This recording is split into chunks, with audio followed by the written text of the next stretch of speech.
First of all self medication ಮಾಡೋದು ತಪ್ಪು, especially ಮಕ್ಕಳಲ್ಲಿ. ಹಲೋ, ನಮಸ್ಕಾರ, welcome to the Kavya blogs with baby K. ಎಲ್ಲರೂ ಹೇಗಿದ್ದೀರಾ? ಹಾಗೆ ಎಲ್ಲರೂ ಕೂಡ ಚೆನ್ನಾಗಿದ್ದೀರಾ ಅನ್ಕೊಂಡಿದ್ದೀನಿ. ಹಾಗೆ ನಾನು ಕೂಡ ತುಂಬ ಚೆನ್ನಾಗಿದ್ದೀನಿ ಅಂತ ಹೇಳ್ತಾ, ಯಾಕೆ ಅಂತ ಹೇಳೋದಾದ್ರೆ, ಇವಾಗ ಎಷ್ಟೋ ಪೇರೆಂಟ್ಸ್ಗಳನ್ನ ನಾವು ಅಬ್ಸರ್ವ್ ಮಾಡಿರ್ತೀವಿ.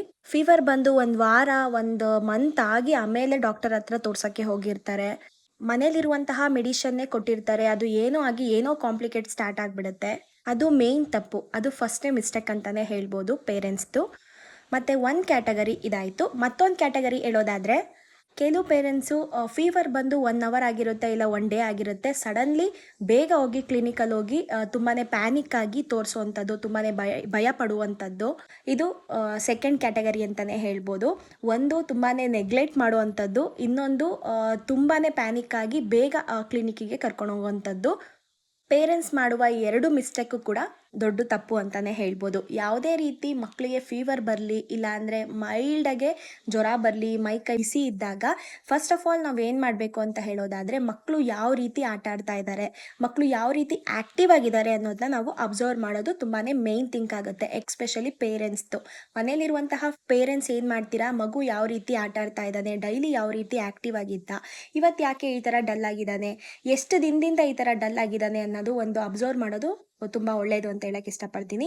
ಹಾಗೆ ಮೇಯ್ನು, ಮಗು 1 ಇಯರ್ ಪ್ಲಸ್ ಇದೆ ಅಂತ ಹೇಳೋದಾದರೆ, ನಾರ್ಮಲಾಗಿ ಮನೇಲಿರುವಂತಹ ಥರ್ಮಾಮೀಟರ್ನ ಯೂಸ್ ಮಾಡಿ ಎಷ್ಟು ಜ್ವರ ಟೆಂಪ್ರೇಚರ್ ಇದೆ ಅನ್ನೋದನ್ನ ಚೆಕ್ ಮಾಡಬೇಕಾಗತ್ತೆ.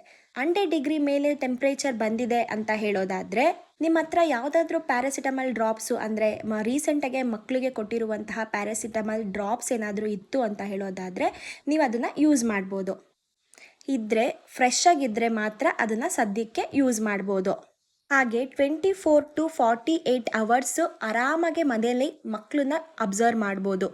ಎಕ್ಸ್ಪೆಷಲಿ ಪೇರೆಂಟ್ಸು ಯಾವುದೇ ರೀತಿ ಪ್ಯಾನಿಕ್ ಆಗ್ದಲೇ ಭಯ ಪಟ್ಕೊಂಡು ಓಡೋಗಿ ಹಾಸ್ಪಿಟಲ್ಗೆ ಕರ್ಕೊಂಡೋಗಿ ಟ್ರೀಟ್ ಮಾಡೋ ಅವಶ್ಯಕತೆ ಇರೋದಿಲ್ಲ. ಬಟ್ ಆದರೆ there are condition where temperature is very high, ಅಂದರೆ ಎಷ್ಟು 104, 105, 108 ಆ ಥರ ಏನಾದರೂ ಆದಾಗ ಮಗು ತುಂಬಾ ಶಿವರಿಂಗ್ ಆಗ್ತಾಯಿದೆ, ಮಗು ತುಂಬಾ ಅಬ್ನಾರ್ಮಲ್ ಫೀಲ್ ಆಗ್ತಾಯಿದೆ, ಹಾಗೆ ಮಗು ಯಾವುದೇ ರೀತಿ ಆ್ಯಕ್ಟಿವಿಟಿ ಇಲ್ಲ, ಕಾಣಿಸ್ಕೊತಾ ಇಲ್ಲ, ಮತ್ತು ಮಗು ಫೇಸಲ್ಲಿ ತುಂಬ ಅಂದರೆ ತುಂಬಾ ಚೇಂಜಸ್ ಕಾಣ್ತಾ ಇದೆ, ಹಾಗೆ ಕಣ್ಣೆಲ್ಲ ಒಂಥರ ಮಾಡೋವಂಥದ್ದು, ಆ ಥರ ಎಲ್ಲ ಆದಾಗ ಖಂಡಿತವಾಗ್ಲೂ ನೀವು ಹಾಸ್ಪಿಟಲ್ಗೆ ಕರ್ಕೊಂಡು ಹೋಗೋದು ತುಂಬಾ ಒಳ್ಳೆಯದು. ಹಾಗೆ ದಯವಿಟ್ಟು ಅಂಥ ಟೈಮು ಬಂದಾಗ, ಅಂಥ ಸಿಚುವೇಶನ್ ಬಂದಾಗ ಖಂಡಿತವಾಗ್ಲೂ ಕಂಪಲ್ಸರಿ ಹಾಸ್ಪಿಟಲ್ ಕರ್ಕೊಂಡು ಹೋಗೋದು ತುಂಬ ಅಂದರೆ ತುಂಬ ಒಳ್ಳೆಯದು. ಬಟ್ ಅಂಥ ಟೈಮ್ ಇಲ್ಲ ಅಂತ ಹೇಳಿದಾಗ ಕೆಲವೊಂದು ಟೈಮು ಪೇರೆಂಟ್ಸೇ ಮನೆಯಲ್ಲೇ ತುಂಬಾ ಪ್ಯಾನಿಕ್ ಆಗಿ, ಫೀವರ್ ಬಂದು 1 ಡೇ ಆಗಿರುತ್ತೆ, ಆಗಲೇ ತುಂಬಾ ಭಯ ಪಟ್ಕೊಂಡು ಹಾಸ್ಪಿಟಲ್ಗೆ ಮಗುನ ಎತ್ಕೊಂಡೋಗಿ ಟ್ರೀಟ್ ಮಾಡಿಸೋದು ಅಷ್ಟು ಅವಶ್ಯಕತೆ ಇರೋದಿಲ್ಲ ಅಂತ ಹೇಳಕ್ಕೆ ಇಷ್ಟಪಡ್ತೀನಿ. ಬಟ್ ಯಾವುದೇ ರೀತಿ ನೆಗ್ಲೆಕ್ಟ್ ಮಾಡಬಾರ್ದು ಫೀವರ್ನ, ಎಕ್ಸ್ಪೆಷಲಿ 1+ ಇರುವಂತಹ ಮಕ್ಕಳಿಗೆ ಆಗಿರ್ಬೋದು, ಇಲ್ಲ ಎಳೆ ಮಕ್ಕಳಿಗೆ ಆಗಿರ್ಬೋದು, ಯಾವುದೇ ರೀತಿ ಫೀವರ್ನ ನಾವು ತುಂಬಾ ನೆಗ್ಲೆಕ್ಟ್ ಮಾಡೋದು ತುಂಬ ದೊಡ್ಡ ತಪ್ಪು. ಬಟ್ ಜಾಸ್ತಿ ಪ್ಯಾನಿಕ್ಕು ಆಗಬಾರ್ದು, ಮತ್ತು ಯಾವ ರೀತಿ ಟ್ರೀಟ್ ಮಾಡಬೇಕು ಮಕ್ಕಳನ್ನ ಮನೆಯಲ್ಲೇ ಇಟ್ಕೊಂಡು ಅನ್ನೋದನ್ನು ಕೂಡ ತಿಳ್ಕೊಂಡಿರಬೇಕು ಅಂತ ಹೇಳಕ್ಕೆ ಇಷ್ಟಪಡ್ತೀನಿ. ಹಾಗೆ ನೆಕ್ಸ್ಟು ಮೇನ್ ಪಾಯಿಂಟ್ ಹೇಳೋದಾದರೆ, ಮಗುಗೆ ಜ್ವರ ಬಂದು 1 ವಾರ 2 ವಾರ ಆಯಿತು, 1 ವೀಕ್ 2 ವೀಕ್ ಆಯಿತು, 1 ಮಂತ್ ಆಯಿತು, ಯಾವುದೇ ರೀತಿ ಚೇಂಜಸ್ ಕಾಣ್ತಾ ಇಲ್ಲ, ಮನೇಲಿರುವಂತಹ ಪ್ಯಾರಾಸಿಟಮಲ್ ಡ್ರಾಪ್ಸ್ನೇ ಹಾಕ್ತಾ ಇದ್ದೀವಿ, ಯಾವುದೇ ರೀತಿ ಕಡಿಮೆ ಆಗ್ತಾ ಇಲ್ಲ ಅಂತ ಹೇಳಿ ಹಾಕಿದ್ನೇ ಹಾಕೋದು ದೊಡ್ಡ ತಪ್ಪು ಅಂತಲೇ ಹೇಳಕ್ಕೆ ಇಷ್ಟಪಡ್ತೀನಿ. ಅಬ್ಸರ್ವ್ ಮಾಡ್ಕೊಳ್ಬೇಕು ಪೇರೆಂಟ್ಸು, ಎಕ್ಸ್ಪೆಷಲಿ 1 2 ಡೇಸ್ 3 ಡೇಸ್ ಮನೇಲಿ ಯಾವ ರೀತಿ ಫೀವರ್ ಇದೆ ಅಂತ ಹೇಳಿ.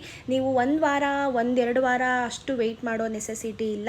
ಮನೆಯಲ್ಲಿ ಯಾವುದೋ ಒಂದು ಪ್ಯಾರಾಸಿಟಮ್ ಶಿರಪ್ ಇದೆ, ಅದನ್ನೇ ಹಾಕ್ತಾ ಇದ್ದೀನಿ, ಕಡಿಮೆ ಆಗುತ್ತೆ ಅಂತ ತುಂಬಾ ನೆಗ್ಲೆಕ್ಟ್ ಮಾಡಿಕೊಂಡು 1 ಮಂತ್ವರೆಗೂ ವೆಯ್ಟ್ ಮಾಡೋದು ದೊಡ್ಡ ಮಿಸ್ಟೇಕು. ಆ ಥರ ಮಾಡೋಕ್ಕೆ ಹೋಗಬಾರ್ದು ಅಂತ ಹೇಳಕ್ಕೆ ಇಷ್ಟಪಡ್ತೀನಿ. ಬಟ್ ವಿತಿನ್ ನಿಮಗೆ ಪ್ಯಾರಾಸಿಟಮ್ ಸಿರಪ್ ಮನೇಲಿ ಇದ್ದು ಆಗ್ತಾ ಇದ್ದೀರಾ, ಆದರೂ ಕೂಡ ಫೀವರ್ ಯಾವುದೇ ರೀತಿ ಕಡಿಮೆ ಆಗ್ತಿಲ್ಲ ಅಂದಾಗ ನೀವು ಡಾಕ್ಟರ್ನ ಕನ್ಸಲ್ಟ್ ಮಾಡೋದು ತುಂಬ ಒಳ್ಳೆಯದು. ವಿತಿನ್ 2 or 3 ಡೇಸ್ ನೋಡಬೇಕಾಗತ್ತೆ ಮನೇಲಿ ಯಾವುದೇ ರೀತಿ ಜ್ವರ ಕಡಿಮೆ ಆಗ್ತಾ ಇಲ್ಲ ಮಗುಗೆ ಅಂತಾಗ ಖಂಡಿತವಾಗ್ಲೂ ನೀವು ಹಾಸ್ಪಿಟಲ್ಗೆ ಹೋಗಿ ಮಕ್ಕಳ ಡಾಕ್ಟರ್ ಹತ್ರ ಮಕ್ಕಳಿಗೆ ಟ್ರೀಟ್ಮೆಂಟ್ ಕೊಡಿಸೋದು ತುಂಬಾ ಉತ್ತಮ ಅಂತ ಹೇಳಕ್ಕೆ ಇಷ್ಟಪಡ್ತೀನಿ. ನೋಡಿದ್ರಲ್ಲ ಗೈಸ್, ಯಾವ ರೀತಿ ಮಕ್ಕಳಿಗೆ ಫೀವರ್ ಇದ್ದಾಗ ಯಾವ ರೀತಿ ಪೇರೆಂಟ್ಸು ಪ್ಯಾನಿಕ್ ಆಗ್ದಲೆ, ಭಯ ಪಡ್ದಲೆ ಮನೇಲಿ ಯಾವ ರೀತಿ ಟ್ರೀಟ್ಮೆಂಟ್ನ ಕೊಡಬೇಕು ಅನ್ನೋದು. ಇನ್ನು ಯಾರೆಲ್ಲ ಕಾವ್ಯ ಬ್ಲಾಗ್ಸ್ ವಿತ್ ಬೇಬಿ ಕೆ ಚಾನಲ್ನ ಸಬ್ಸ್ಕ್ರೈಬ್ ಆಗಿಲ್ಲ, ದಯವಿಟ್ಟು ನನ್ನ ಚಾನಲ್ನ ಸಬ್ಸ್ಕ್ರೈಬ್ ಮಾಡ್ಕೊಳ್ಳಿ, ಲೈಕ್ ಮಾಡಿ, ಕಮೆಂಟ್ಸ್ ಮಾಡಿ, ಶೇರ್ ಮಾಡಿ ನಿಮ್ಮ ಫ್ಯಾಮಿಲಿ ಫ್ರೆಂಡ್ಸ್ಗೆ ಅಂತ ಹೇಳ್ತಾ, ಇನ್ನೂ ಹೆಚ್ಚಿನ ಮಾಹಿತಿ ಜೊತೆಗೆ ನಿಮ್ಮ ಜೊತೆ ವೀಡಿಯೋಸ್ನ ಮಾಡ್ತೀನಿ. ದಯವಿಟ್ಟು ಇದೇ ರೀತಿ ಸಪೋರ್ಟ್ ಮಾಡ್ತಾಯಿರಿ, ವಾಚ್ ಮಾಡ್ತೀರಿ ಅಂತ ಹೇಳ್ತಾ, bye bye, take care all. Next ವಿಡಿಯೋದಲ್ಲಿ ಸಿಗ್ತೀನಿ.